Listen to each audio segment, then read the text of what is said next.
What up, y'all? It's DJ Sean the Batman. It's been a while. And it's been a while because DJ Batman's been busy. DJ Batman's also been busy trying to avoid the coronavirus like the plague because the world has made it seemingly out to be the plague. And we're going to be talking about that throughout the show, how it has affected shows. It has canceled a good majority of them. We don't have word on your summer shows, KCON. We don't even have word on BTS's new tour in California. We don't have any word on it. It looks like they are planning to go ahead as planned. That may change by the end of the filming of this or the recording of this. But coronavirus, man, you know that's going to be part of the You Got Me Fucked Up segment today. Anywho, I'm back, and I guess we should go to the music. Also, we're going to replay the DJ Pooh Bear Amber interview. You can also find that on a separate clip on here, but we're going to replay it for you. Check it out in this broadcast. Check it out in, our YouTube channel, Bento Box Saturday TV. You know what it is. You should subscribe to it. Anyways, yeah, man, get ready for some good music. You know what we do here. C-pop, K-pop, J-pop. We do it all.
Yes, we did open the show with Gokigen Sayonara. And yes, that was the Korean version of the song by Eyes One. Uh, you know, I love me some Eyes One, and I'm really happy that they're back. I'm happy they didn't suffer the fate of X1. Please don't kill me, X1 fans. I'm really sad about what happened to your group due to all the controversies and stuff.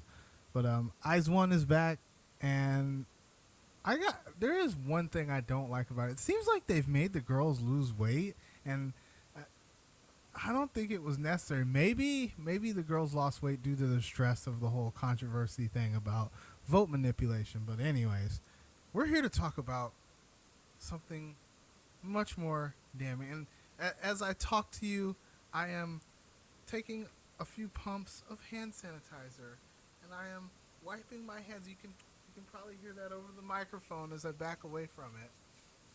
Coronavirus. And as I wash my hands, as I wash my damn hands, I'm here to send a very important message to you.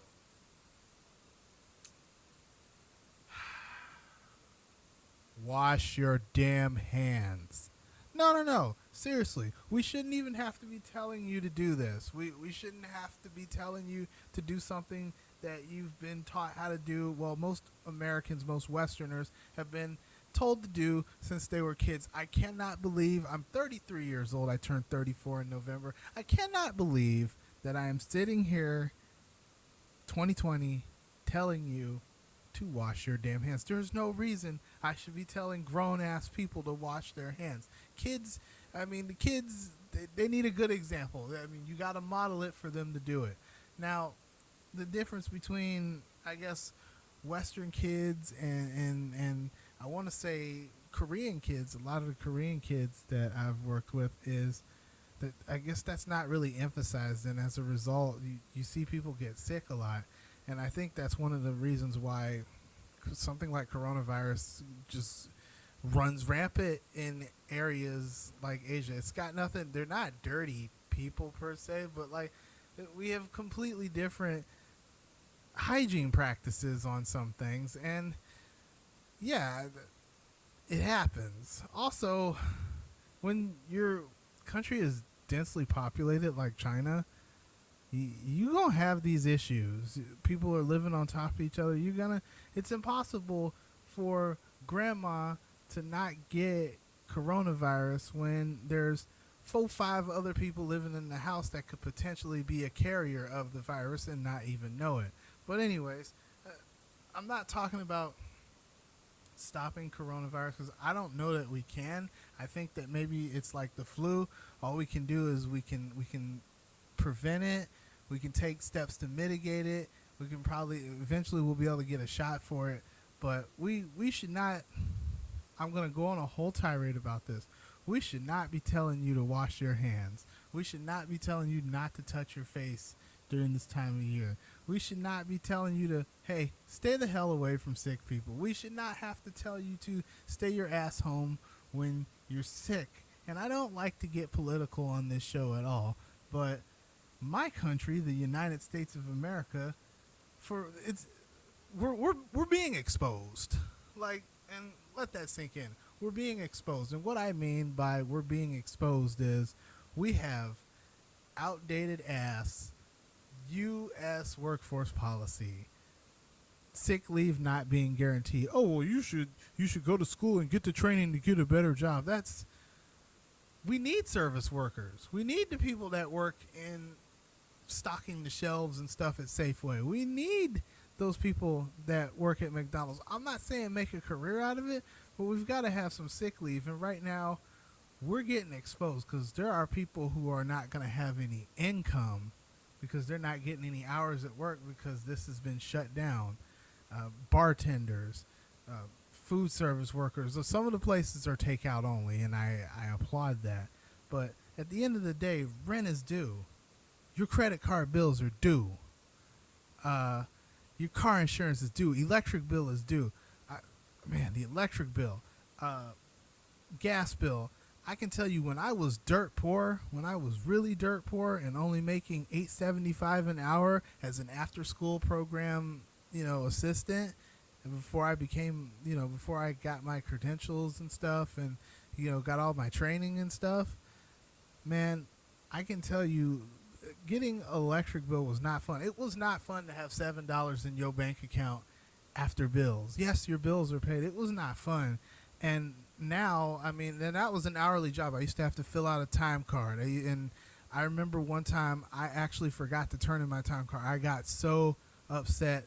I was shaking, like nearly broke out in the hives. And then I found out I could turn it in later and that would still be fine. I would still make payday. But you know, if I wasn't getting hours, I wasn't getting paid. And that's how it is for so many American workers. They're not getting hours, they're not getting paid. Okay? And that's not right. Like, you work in the restaurant, and your restaurant shuts down because the governor has released public health has released the thing, they're shutting down all public gatherings. Well, now you're not making no money. How you gonna keep the lights on at your apartment? Now you're choosing things. Do you want to have lights on, or do you want to eat? I mean, having no guaranteed sick leave hurts America, and it's more than that too. Having no guaranteed sick leave means that people are coming to work sick. So, but expect the numbers for coronavirus to jump higher, because people don't stay home when they're sick. This is not an indictment against the American people. This is the system that we've grown up in.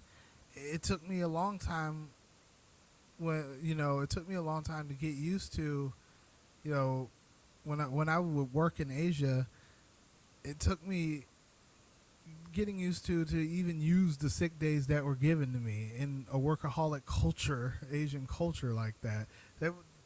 I don't call out sick. And I would have people tell me, you really should call out sick if you're feeling that bad.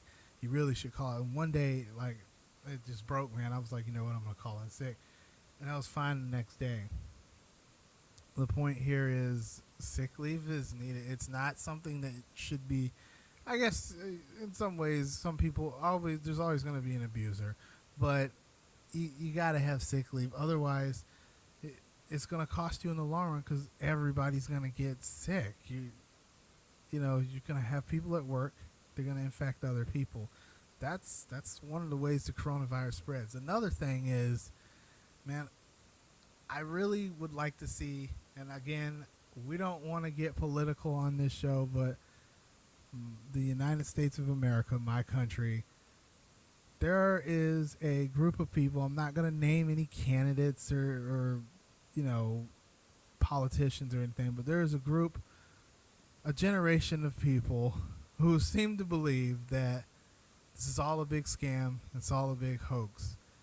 The thing is, the irony of this is the group that is most at risk. It's over 60, people over 60, 50, 60, boomers. We got to take this thing serious, man. Now, everybody likes to rip on Asia for the coronavirus, and Korea. Korea is doing the damn thing. Daegu is doing the damn thing. There have been messages about stay indoors till the 28th of March. I know school just got moved back to April the 3rd, but at least there's a date on when they can return to school. There is no panic buying in the grocery stores. There's paper towels available. There's toilet paper available. I just don't understand. When you get misinformation, you have panic buying. And I don't want to get into too much of that on the show, because I don't want to take away from the You Got Me Fucked Up segment. But once again, wash your hands. Sing happy birthday under the water with some soap. Give yourself more birthdays, okay? Sing happy birthday twice. Wash your hands. Ladies, wash your hands like you're washing Henry Cavill for The Witcher. I saw that meme. I think it's great. Wash your hands like you're washing Henry Cavill. Wash your hands like you're washing Aquaman. Guys, there's no meme I could come up with without sounding like a complete pig. But damn it, wash your hands. There's no shame in washing your hands and smelling like lavender, okay?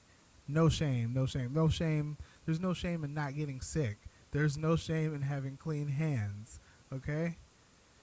Ooh, wash your hands, please. Anyways, back to the regular subject of this show. Well, it's not so regular. We got to talk about those cancellations due to coronavirus, man. Just to name a few, ATs has been pushed back. I do believe NCT got to perform at Rodeo, but the next day Rodeo was shut down.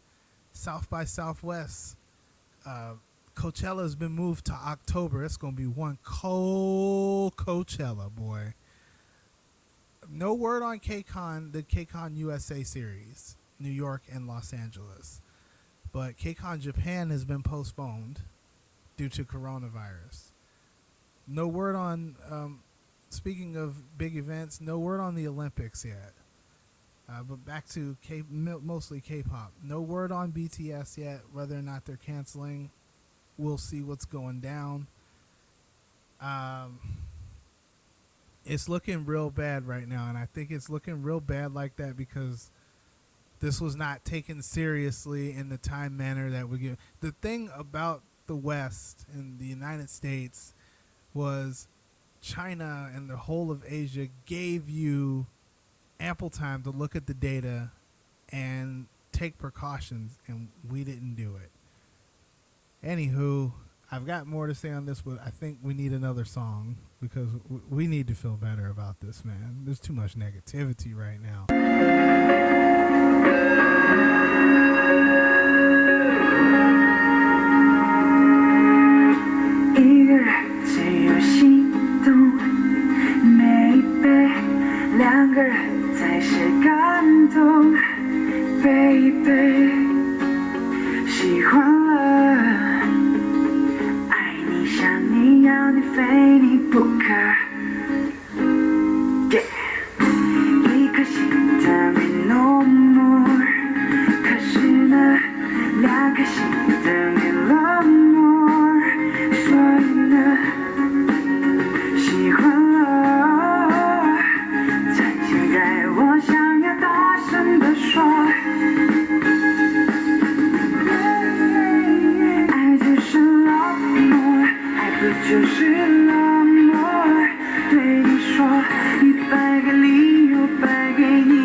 that song because honestly, the world needs to love more.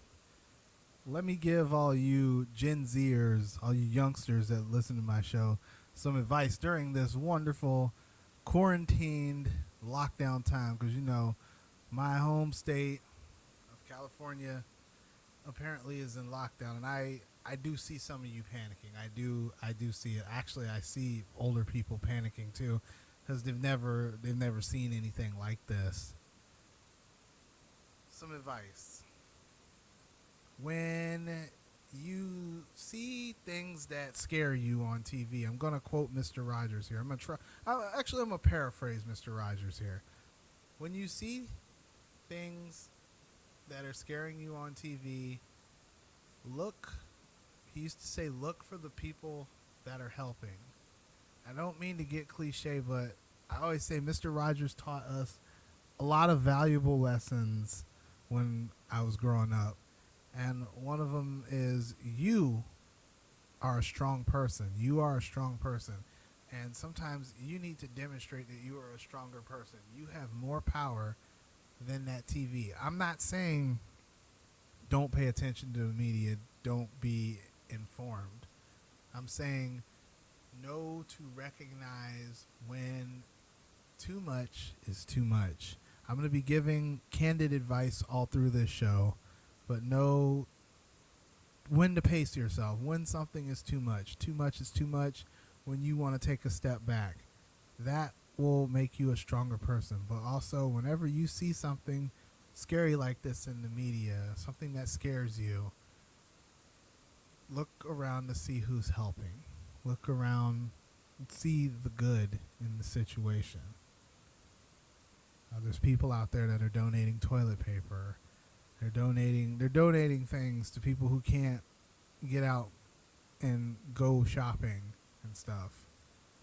Look to those people. Look to your grocery store workers that are still working during this, risking exposure. Look to your healthcare workers, your nurses. Your nurses are out there fighting. Up until a couple weeks ago, look to your school teachers. Actually, you need to do this anyway, and I'm not just saying this is biased. Teachers deserve a lot of respect for what they do, but as some of you who are parents, homeschool your kids. When this is all said and done, I want you to look back and realize that your child's teacher goes through a lot for your child to deliver for your child. It becomes our child too. Things like that. But go back to what Mr. Rogers used to say. Look for those who are helping when you see something scary in the media. That could not be more true even now. Right now, you're seeing a virus pandemic that is actually killing people. It's making them very sick. It's making them dangerous to their loved ones. And right now, I know for a fact, because I've worked with young people a long time. I've worked with people for a long time. I myself, for a couple weeks there, was scared. Right now, you're pretty scared. Some of you are pretty scared. I need you to, DJ Sean the Batman, needs you to take a step back, take a deep breath, and I need you to have faith that things are going to be okay. This is not the plague. Science is advanced. You have a chance of surviving this. Even the immunocompromised, you got to catch it early. Okay? You can survive this. I'm not saying go out and party and get on the beach and have disregard for your safety and everybody else's safety. Follow the rules. Wash your hands. Don't touch your face. Little things you do to prevent germs. And stay calm. Don't panic. That's the number one thing. And when you see hate, stand up. Don't just stand there. Stand up. If you feel big and bold enough, confront that person. Let them know that what they're doing is not okay because we are all in this together. It's important to know that we are all in this together. This didn't just affect China. This affects the entire world. So when you hear Joe Schmo at the grocery store, and I'm going to say something that's I would never say, it's very offensive right now. When you hear Joe Schmo spouting off his mouth, and now instead of the N-word that he's throwing out, or a disparaging word toward Mexicans, now they're throwing out things like, oh, coronavirus starter, or you damn coronavirus spreader, etc. Don't accept that. You see, when we give racism and prejudice a voice, it wins. And it progresses to things like hate crimes. People become emboldened and think that they can get away with that. We're here to self-regulate each other, and we're going to self-regulate behavior. So when you see that, hey, that's not okay. Hey, dude, shut up. It's okay to tell somebody to shut up when they do that. You know, somebody starts talking like that. Hey, dude, shut up. Shut up and buy your stuff. Handle your business. Shut up, mind your business, buy your stuff. Go someplace else. Get the hell out of here. Don't let people make an environment unsafe for you, is what I'm trying to say. I can't get much deeper than that. I'm not real good with those types of words, but don't allow people to harass your Asian brothers and sisters during this time. Again, we are all in this together. That's pretty much what I can say on that. All right, on a more funnier yet serious note, we got a segment coming up. You got me fucked up. You know, I do it every show. So here we go. Some bullshit. You got me fucked up. This gonna be long. Florida. Let that sink in for a minute. Florida. Not a day goes by that the great state of Florida isn't a national fucking embarrassment on television. World fucking wide, I might add. Because that made the news on Arirang. That made the news in Britain. That made the news in Germany. What part of shelter in place and spring break is over do you dense assholes not understand? What part of that don't you understand? Shelter in place. This is a pandemic. The coronavirus is very much dangerous to people who are immunocompromised, people who are elderly. It's dangerous to your loved ones. What do you do in that situation? Do you A, follow the orders of your local government and stay home, or the request of your local government and stay home if you don't need to be out? Or do you go out, get lit, and go down South Beach and have a good-ass time on your spring break? Because there will not be other spring breaks. There will totally not be other spring breaks. There will totally not be other opportunities to party. That shit never happens in university. I mean, I was in a fraternity, and I swear we didn't party enough. We only had parties every Friday. We only went down to the beach just about every month and had bonfires and everything else. That totally wasn't enough. And I'm totally sounding like a boomer ass party pooper right now, because I think you should have went home on spring break instead of gone down to South Beach and drank a bunch of beers, had a bunch of unprotected sex. Oh, hopefully you had protected sex. Jesus. But had a bunch of, I'm going to go ahead and say I had a bunch of unprotected sex and close contact with individuals you don't even freaking know. Just everything in the rule book your mother and father told you not to do. You went down there and did it. You couldn't listen to the adults. The adults don't know shit, right? I mean, we're adults too, and well, if I get coronavirus, I get coronavirus. No, you stupid motherfucker. No. Yes, I did just drop that word on the show. it's a virus. So when you're in close contact with somebody, it's contagious. Let me help you kids for that. I'm gonna break it down as simple as possible. When you spit in close proximity, there's a good chance the particles from that spit are gonna land somewhere on another person. If you sneeze, doesn't the mist catch somebody in the face if you are standing within a certain amount of feet of them? Yes. Now, quick question. How do you get the flu? You breathe on somebody. How do you spread a cold? Breathing on somebody. It's bacteria. It's spread through droplets through the air, right? So scientifically, going to the beach and chilling out there, playing volleyball, tug of war, getting drunk, getting it on, doing body shots off of girls, motorboating some boobs and whatnot. That's probably not a good idea, is it?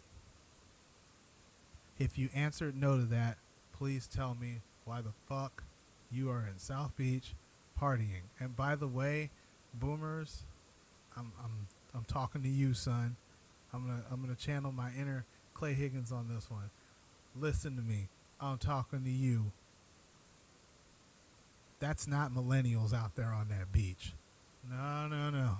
We tired of taking the heat for this one. You want Gen Z. You see, spring break ended for us a long time ago.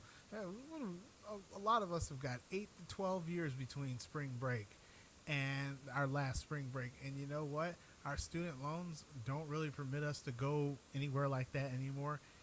Anyway, it didn't permit for us to go when we were in college. But stop blaming millennials for this one. This one's Generation Z. And I have to be completely honest. I can't blame them while I do blame them at the same time. Because on the news, the first thing I noticed, everybody's blaming Generation Z. But nobody's asking the question of where were the more responsible ones at. I see people riding down South Beach in their Mustangs, taxi cabs, rented cars, and everything like that. No hotel. The hotels didn't close. Obviously, the beach didn't close because they didn't bring law enforcement out there to get them off the beach. So somebody's making money off of it and not giving a care. Like the restaurants were open. That was no coincidence. They weren't out there with coolers and fraternity or sorority letters on and making their own rules and running down the beach, getting drunk and everything else like that. No. Somebody was supplying that alcohol. They were sitting. There was one clip of 4 people who met in an Airbnb sitting at a table and chilling and having what I assume to be a really elaborate and good-looking pina colada. I just don't understand it. I don't understand it. They say one thing, they say, hey, it's probably a good idea if you stay at home during this time. I'm sorry about spring break. You're going to have to postpone it. There will be give yourself other spring breaks, and they go out and party.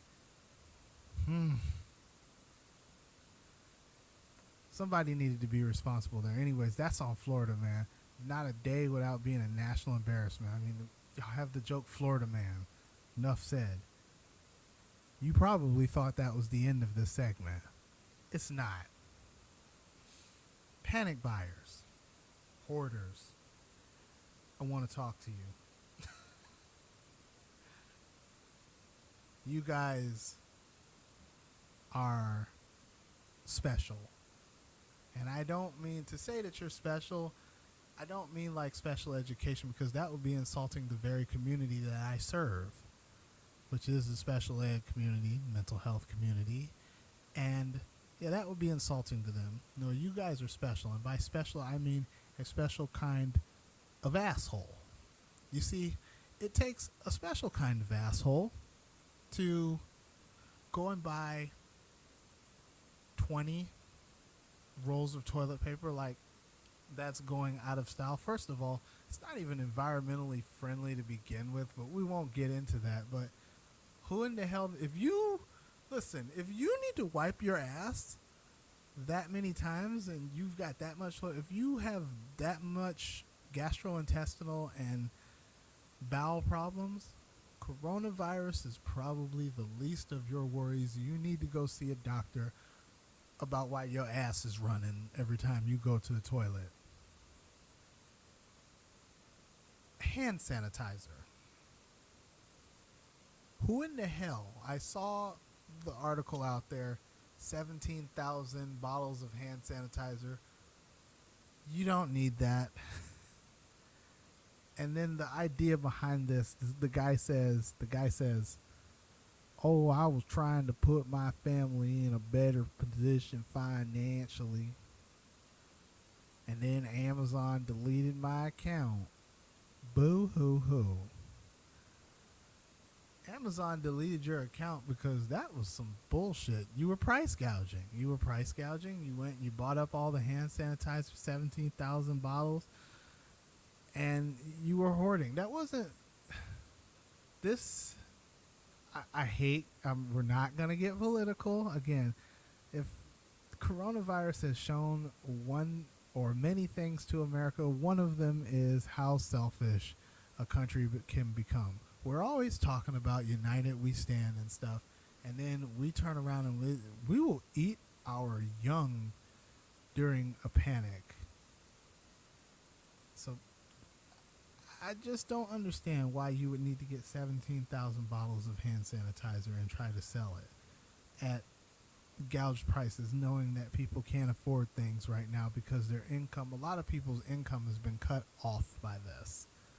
People who work in restaurants, cut off. People who work at the aquarium, museums, little things that you take for granted have been cut off by this.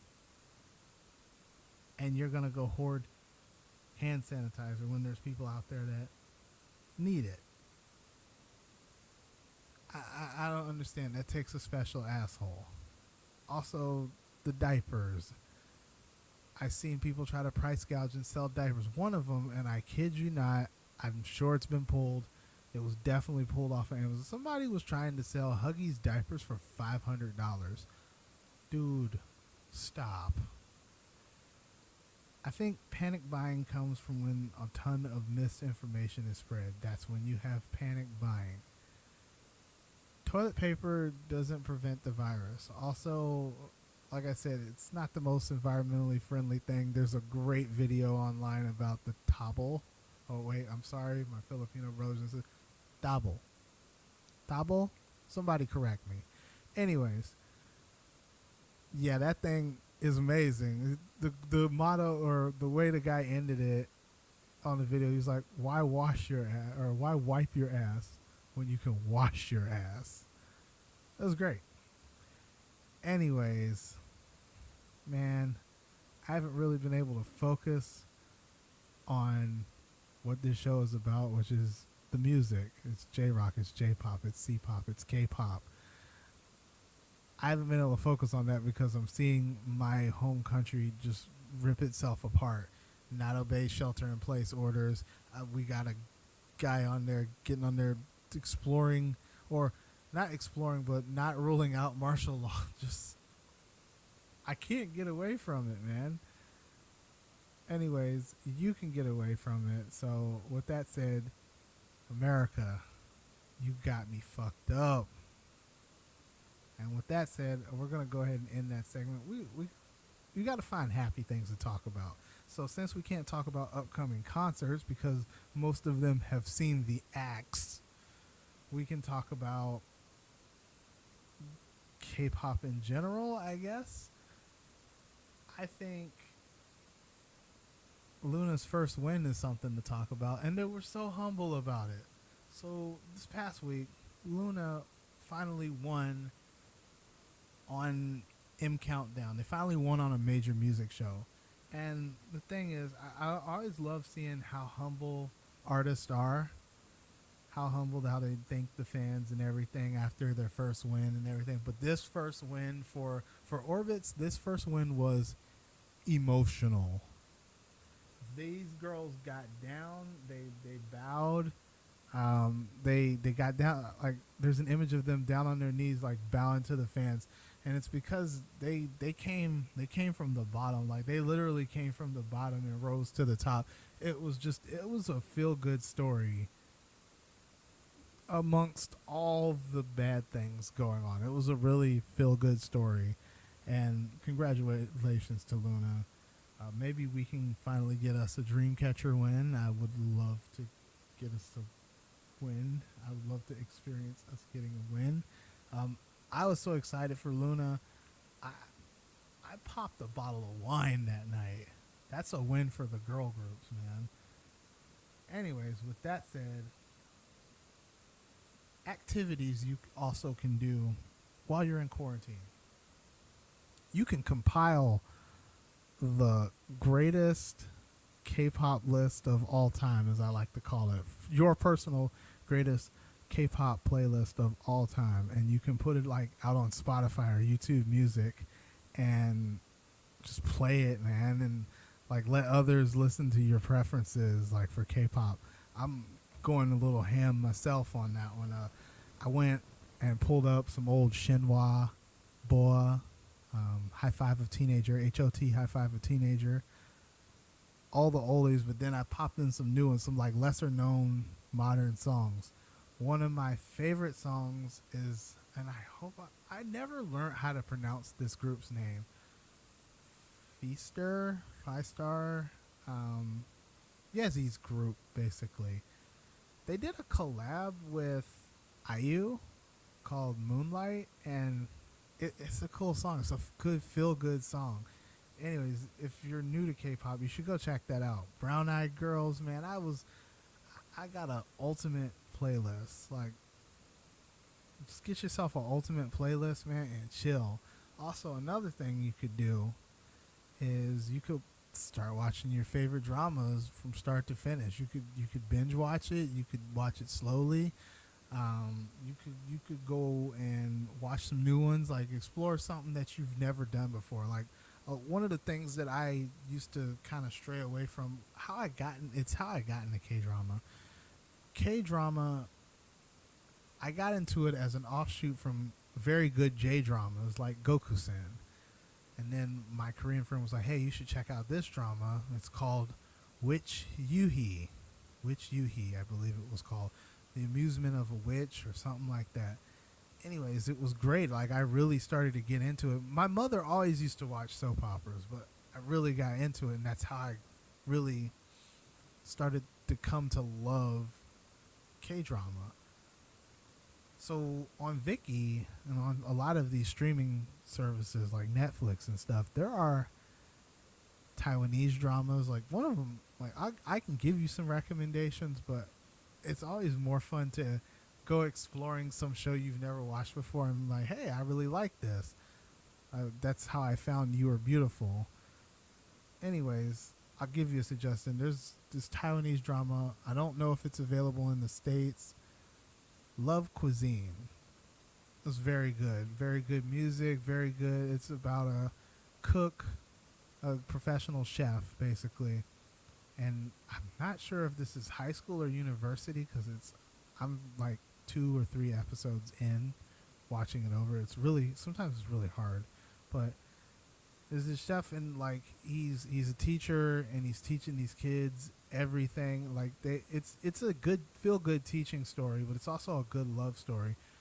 Very interesting to watch the Taiwanese take on modern cuisine and stuff as well.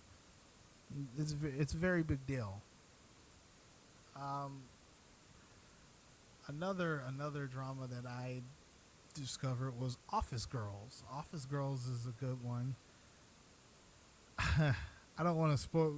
I can't really tell you too much about the storyline without spoiling it.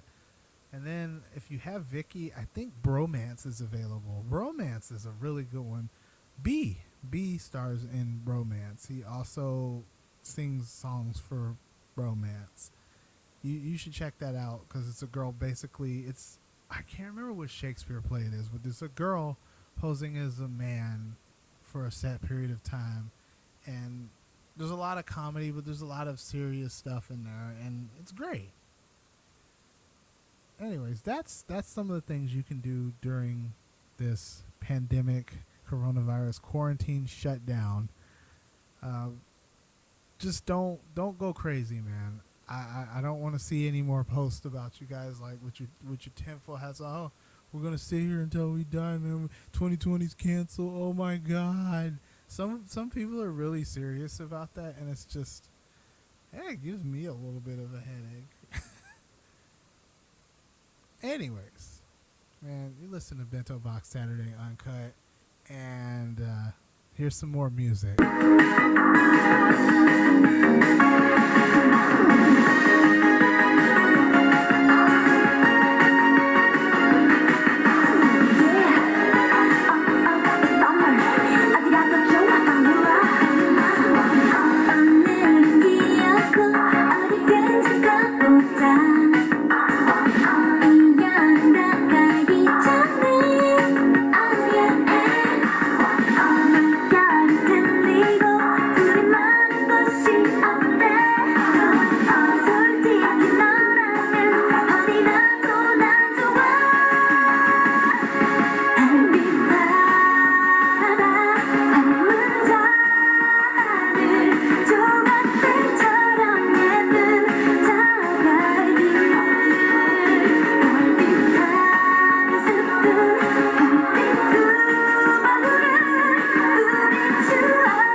Back, and I got that pronunciation. I decided to let the song play again too. That is Fee Star, kind of like saying fiesta and star together. Fee Star, yeah, that was Fee Star with, well, I have Moonlight here, but apparently there's more to it than just that. Anyways, you listen to Bento Box Saturday with your host DJ Sean the Batman. I love that song because they did it as a collaboration with IU apparently, and it's just upbeat, and you guys need upbeat songs right now. Anywho, hold on. Anywho, the world needs more positivity right now. I think so. Anyways, the latest, well, there's no news on any upcoming tours because most of them have been postponed. regarding BTS tour in Santa Clara. They keep deciding whether or not they want to postpone it or not. Sorry about that. Live show. My phone sounds on. I never do that. Yes, I do. We got the interview with Amber coming up. I said I would rehash it in this show. If you don't get to catch it on this show, make sure you go to our YouTube channel, Bento Box Saturday TV, and check out DJ Pooh Bear, her exclusive interview with Amber. As you might, or somehow, unless you're under a rock, might not know, Amber is a former member of FX, and she's solo now, and she embarked on a solo tour before we had the coronavirus shutdowns along with Megan Dia. Does that name sound familiar? It probably does, because back in the day at Warped Tour, we actually interviewed Megan Dia when they were a very young vocal duo. Anywho, here's that interview. Hey everyone, this is DJ Pooh Bear. I'm with a guest that I'm sure many of you know, one of the most popular people from K-pop and just in general. She's a former girl group member turned soloist. Would you like to introduce yourself? Hi guys, I'm Amber Liu. What's up? Hi. So before you debuted with FX, were you always into music, or was there anything else you dreamed of doing as a child? I always loved music. I never thought of it as a career or even an option to even explore. But I think when the opportunity came, I was just like, I need to go for it, or I will maybe regret it for the rest of my life, not even try to take the chance. Yeah, so you became a trainee of SM, trained with your future group members, and eventually you debuted with FX in 2009. What were some of the biggest difficulties you faced prior to debut, and how did you feel to finally debut? I feel like when you're in the training, in the training situation, you're training, like you make friends, and you become close with them because you guys are struggling through the same things. But in reality, it's kind of like you guys are also competition. So that's always really hard to kind of analyze in your head. But luckily, I've made so many great relationships through that whole process, and I still keep in touch with a lot of my, I guess, call it quote unquote trainee friends. But also, I think the hardest thing is just the pressure, because you're just so young, and I started at 15, but there's people that were training since they were 10 or 11, so to go through that amount of pressure and to try to live up to an expectation, it's extremely hard.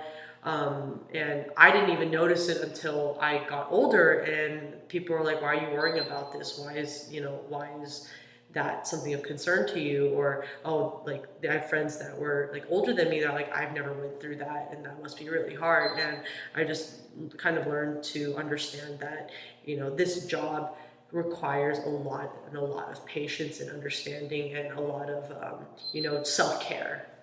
Right. So after all that hard work and going through all those difficult times, and so how did it feel to finally debut? So when you finally had that first stage? I honestly have, it's always great. Yeah, it's amazing to debut, but, I honestly don't really remember it, because I was just so tired back then. And I think the excitement of debuting was very much overshadowed by me being tired. Now that I'm actually I'm sane today, and I can actually understand what's going on around me, I've been trying to be more appreciative of every moment. But yeah, and I kind of do feel really bad that I don't really remember a lot of my earlier years. So how has that whole experience shaped your career now, and how does it compare performing as a group versus performing solo? Well, it's definitely a lot lonelier without my members, and it's a lot more physically demanding, because when you are with group members, you split up parts, even though we're dancing the whole time, we yeah, we're sharing everything, and it's nice to always know that you have a cushion to support you on stage, versus when you're alone. You know, you have to carry the show, you have to carry the set, you have to, you know, your eyes are on you. But you know, luckily I have an amazing crew behind me on stage, when I'm performing on tour and like doing my shows. So it's bittersweet. It's different, but you know, I always miss my members. Yeah, I totally get that. So, do you have a favorite memory from your days with FX and SM? Oh, my favorite memory by far with FX is our first concert that we did together. It was our, you know, I've always wanted to do concerts, and that's probably like the only thing I actually wanted to do. And it took us 7 years, but you know, we finally did it, and it was worth every moment. It was a 2.5 hour long concert with constant dancing. It wasn't just like, oh, we have like a couple breaks here and there. No, like there was probably 1 or 2 songs that we sang like maybe sitting down or like very like immobile, but it was 32 songs, I think. It's a lot. So you know, and none of it, like I never felt like, oh, I never felt like I'm gonna die. Oh, I'm like so tired. No, it was just like adrenaline, and it was amazing. Yeah, I definitely know that when it got announced, I was thinking, oh, it's a little too soon, because I was moving to Korea that very next year. Oh no! And I was like, no, okay, maybe they'll have another concert. No. I was so sorry. But no, it's fine. I mean, I've seen you perform, so and awesome. Like, you're amazing. So thank you. I'll try. So, who would you say is your biggest musical inspiration, and how does that influence the music that you make? For my roots, definitely a lot of Linkin Park. That's just by far like my go-to for everything. I definitely a lot of Blink-182 as well. Not maybe musically, but like very much lyrically, and a lot of, I guess, genre choices that I make, it stemmed from something that, you know, I listened to of their albums in the past. But now I want to say a lot of Jessie J, her, you know, Alicia Keys is always an amazing, you know, amazing person to just kind of listen to and like, you know, just have an eargasm. A lot of, because I used to listen to a lot of male artists, but now, you know, I'm trying to study more vocal techniques and styles. I have been diving deeper into the female vocalists and the artists that I really appreciate. Yeah, because I think this is it's a bigger difference from when you're in FX, you were the rapper line. Yeah. But now as a soloist, you have to do much more of the vocal stuff as in addition to the rapping. Yes. Right? So that makes a lot of sense. So what are some things you like to do in your time off? I saw you were recently spending some time at a local animal shelter and doing things like that. Free time, other than like the fun stuff, like I like going to escape rooms, getting boba, obviously. Yeah, I run every time I have an opportunity to run. But yeah, recently I've been just like kind of talking with friends and just seeing how we can get back to the community. So late last year, right around New Year's, me and my friend Arden made this little fun dog party that was just, it wasn't like, it's not a big deal, but like if people want to come, they can come and just chill with their dogs. And it was, oh, there's so many puppies. It was so cool. Sounds like heaven right there. Yeah, it's the best. What more could you want from the life in general? But yeah, and then recently just writing music. So yeah, everything kind of just stems back into work in some way, but work is fun to me, so why not? Yeah, totally. So in 2018, you went on your first solo U.S. tour. So how did that feel? What was the most enjoyable part of the tour? Oh, the Gone Rogue tour was really scary because it was the first like tour that I was by myself. It was in the States. And also in Toronto. And I've always wanted to do concerts. Like that's like moreover like TV shows and, you know, moreover like doing commercials. I just love doing shows, concert shows and performing. So to finally get that opportunity to just be with my fans and just rock out and be as stupid as we want, like I loved it. And definitely because it was the first time me touring in the States and going to cities I've never been to, just to see like people that like me that I've never like thought that would like me at the shows. It was pretty cool. It was really cool. It's just like it's I've always been I felt like even with FX we were very distant with our fans in a way that we never had, I guess, that many opportunities to see them, other than like our concert that we did a lot like later in our career, to just have that relationship with them and to see them up close. It's a different experience. Yeah, I think I noticed in Korea in general, it's kind of hard for fans to meet their favorite idols. So yeah, this tour that you had was a very intimate tour. So yeah, it was awesome. Cool. So where is one place that you want to go on tour? So like anywhere, if you can go anywhere in the world, where do you want to go? Hawaii. Hawaii. Oh, that wasn't included in your tour. I know. I was like, dang it. Well, other than Hawaii, I really want to go to Europe. I've been a couple times, like for KCON and other shows, but like Germany is a place I really want to go to. Germany, and Italy. I don't think I've ever been to any place in Italy, like not even Rome or Milan or anything. Not even like just in your free time. No. So that and then also I honestly I just want to go everywhere. I want to go to South America. I want to go to Southeast Asia. Like I used to go. We like with FX. We used to go to Southeast Asia a lot, but I think just like in the past couple of years, like we haven't really been going. So to go back to see the fans there will be really great too. So I just want to go everywhere. The one place I want to go to is the world. The world. I like it. I like it. So what can fans expect on your upcoming tour? I always hope that my shows are fun. I don't want it to be like a I'm performing, you're watching type of ordeal. Like I want people to, I know people are nervous sometimes and they might be shy, but I want them to let loose. There's going to be a lot of shenanigans. A lot of shenanigans is what I can say. Cool. I know that a lot of fans are looking forward to it.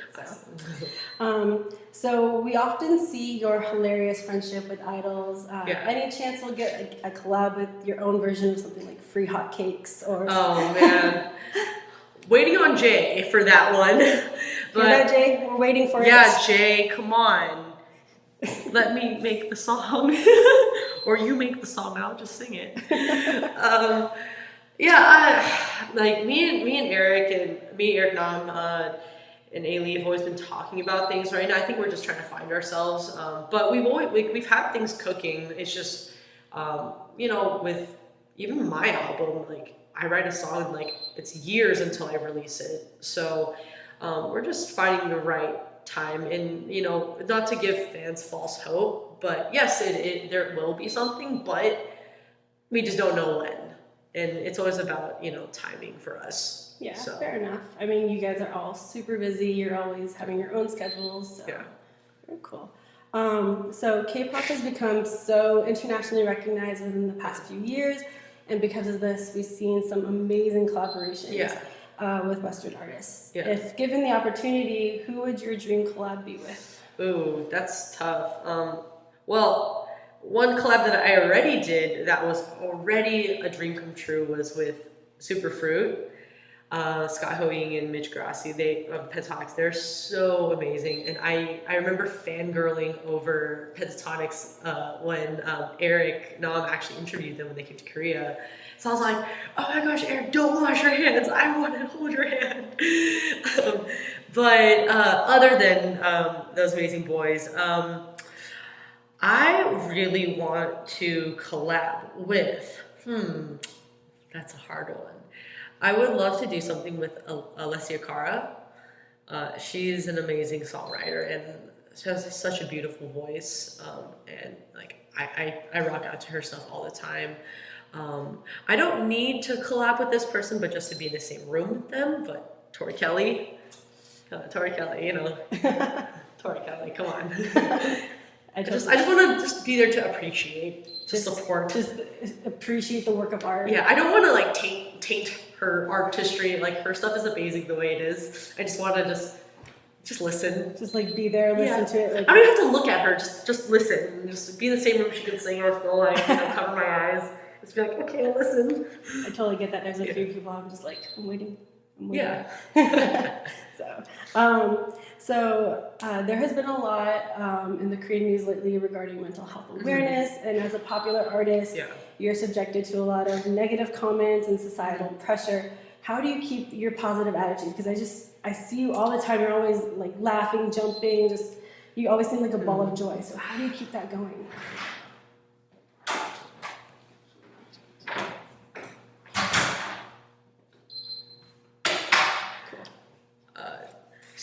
For me, I try to distract myself as much as possible.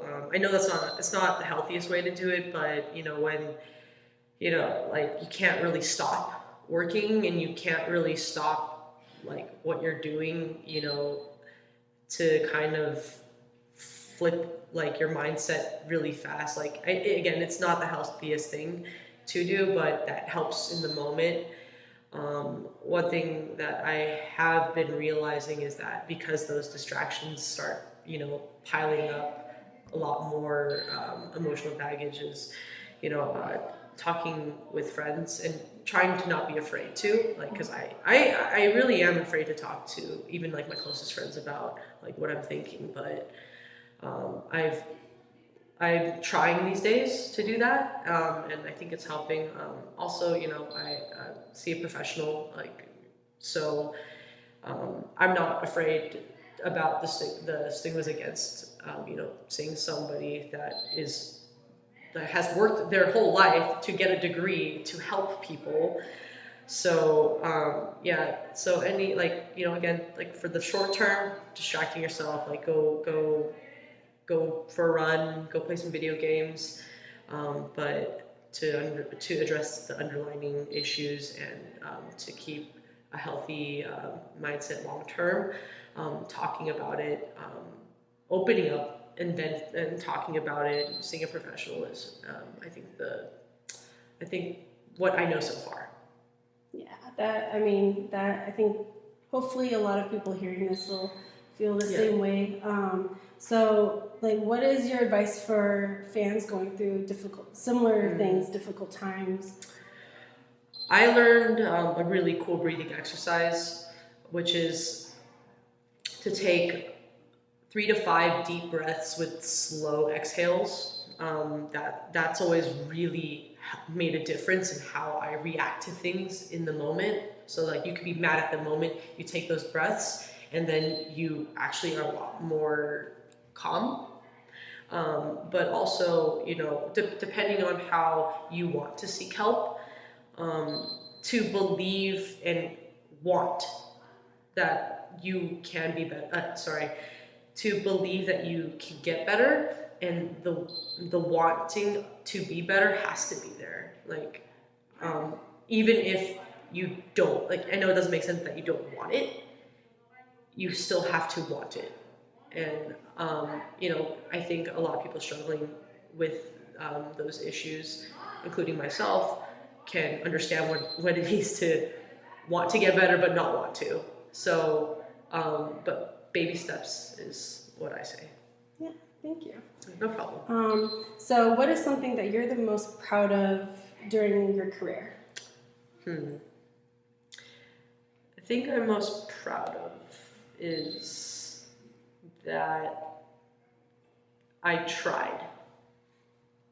Because I don't know. I think with still everything that I make, I always can do better. And there's like, I could have made that one shot happen, or I could have, made this edit a little bit right. Well, I could have sang that note like a little bit lighter or something. I always critiquing myself in that way, but I think though I know I will never be satisfied in my own final product, no matter what, it's the the fact that I tried something new and I went for it, and that I made this.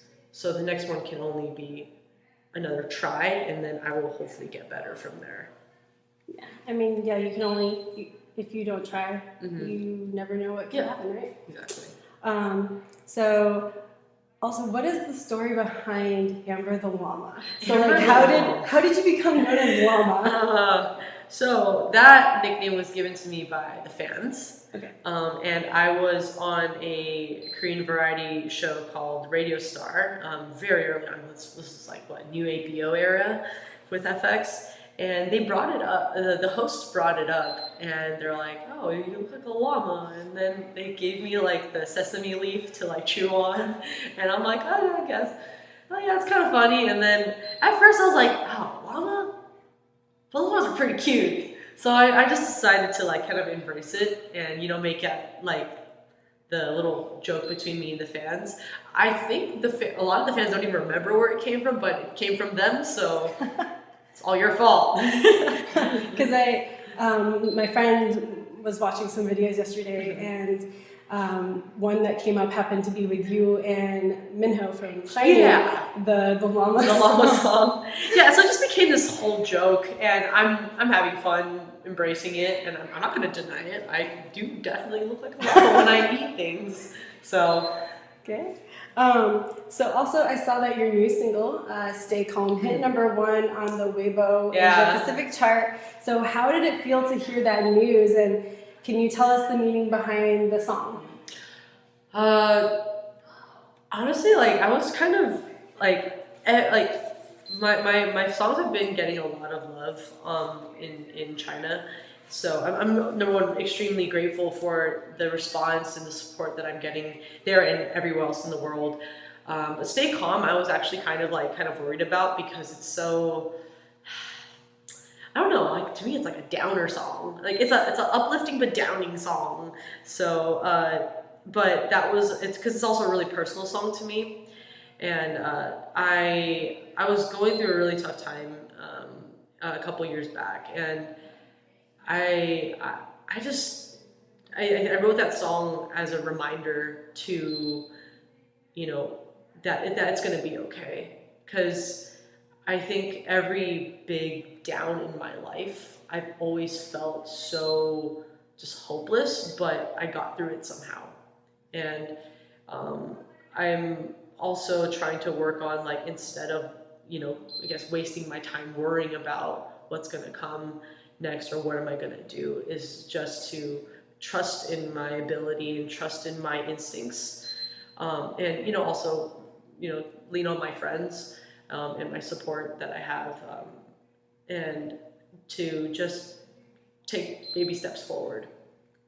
Yeah, the conclusion of this interview is baby steps. Baby steps. Breathe and baby steps. Breathe and baby steps. Cool. So before we end this interview, is there anything you would like to say to your fans that are listening? I love you, and drink a lot of boba, and yeah, if you guys aren't coming to my concert, come to my concert. It's gonna be really stupid and fun. In a good way. Stupid in a good way, and then fun. Awesome. Thank you so much. Thank you. Unfortunately, that's all the time we have for the show this week. Tune in next week. Not next week, actually. Tune in 3 weeks, and hopefully the situation will be better. But tune in 3 weeks. I'll try to update you what's going on with the shows. We'll play some more music in that show.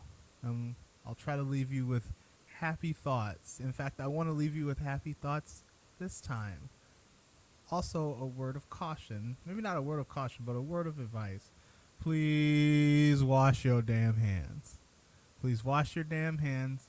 Please observe the shelter in place and advice of the CDC and other health officials. Try not to get too wrapped up in the media sensationalism of the whole thing, and everything is going to be fine. Play video games. Study a new language. Read some books. Don't go stir crazy, okay? Cook some food. Anyways, this is DJ Sean the Batman, and I'll catch you next time.